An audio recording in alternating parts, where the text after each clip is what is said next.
जय मल्हार, जय अहिल्या।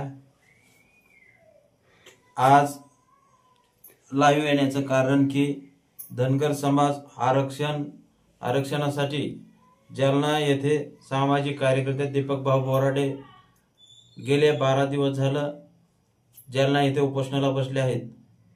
त्यांची महाराष्ट्र शासन अद्यापही दखल घेत नाही। त्याच्या संदर्भामध्ये दीपक भाऊ बोराडे यांनी जो आदेश देईल तो महाराष्ट्राला मान्य असेल अशा आदेशाप्रमाणे स्थानिक आमदाराच्या दारामध्ये एक दिवसीय धरणे आंदोलन करण्यात आले आहे। तरी भूम परांडवासी मतदारसंघाचे आमदार माननीय तानाजी सावंत साहेब यांच्या दारासमोर सोनारी, तालुका परांडा, जिल्हा धाराशिव 29/9/2025 रोजी एक दिवसीय धरणे आंदोलन करण्यात येणार आहे। तरी भूम परांडावासी मतदारसंघातील सर्व धनगर समाज बांधवांनी उपस्थित राहावं असं मी आवाहन करीत आहे। जय मल्हार, जय अहिल्या।